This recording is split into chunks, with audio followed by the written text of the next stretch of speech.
తిరుమల శ్రీవారి ఆలయంలో ఉగాదిని పురస్కరించుకొని కోయిల్ ఆల్వార్ తిరుమంజనం కార్యక్రమాన్ని శాస్త్రోక్తంగా నిర్వహించారు. కార్యక్రమంలో టీటీడీ ఈవో శ్యామలరావుతో పాటు దేవస్థానం అధికారులు, పండితులు పాల్గొన్నారు. శ్రీవారి ఆలయంలో ఉత్సవాలకు ముందు తిరుమంజనం చేయడం ఆనవాయితీగా వస్తుందని ఈవో తెలిపారు. ఆలయ ప్రాంగణం, ఆలయ పైకప్పు, దేవతామూర్తులు, పూజా సామాగ్రిని శుద్ధి చేశారు. మూలమూర్తిపై వస్త్రం కప్పిన వస్త్రాన్ని తొలగించి ప్రత్యేక పూజ చేశారని ఈవో తెలిపారు.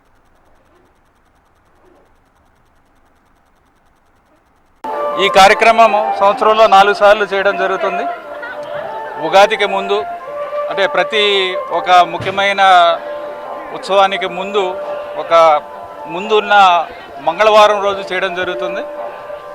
ఉగాదికి ముందు, తర్వాత బ్రహ్మోత్సవాల ముందు, వైకుంఠ ఏకాదశి ముందు, ఆదివార ఆస్థానం ముందు ఈ కార్యక్రమాన్ని నిర్వహించడం జరుగుతుంది.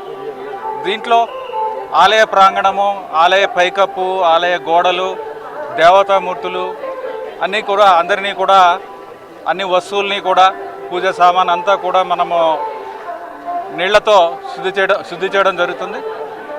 ఈ సమయంలో స్వామివారి మూలమూర్తికి వస్త్రం కప్పి ఈ కార్యక్రమం అయిన తర్వాత సుగంధ ద్రవ్యాలతో ఆలయం మొత్తం కూడా సంప్రోక్షణ చేయడం జరుగుతుంది. ఈ సంప్రోక్షణ అయిన తర్వాత ప్రత్యేక పూజల ద్వారా, ఆగమ శాస్త్రం ద్వారా ప్రత్యేక పూజలు స్వామివారికి నిర్వహించడం జరుగుతుంది. నైవేద్యం సమర్పించడం జరుగుతుంది. ఈ కార్యక్రమంలో చైర్మన్ గారు, బోర్డు సభ్యులందరూ కూడా, అలాగే అధికారులు, నేను ఈవో, అలాగే ఎడిషనల్ ఈవో గారు, జేఈఓలు అందరూ అధికారులు కూడా ఈ కార్యక్రమాన్ని చాలా నిర్విఘ్నంగా నిర్వహించాము. ధన్యవాదాలు.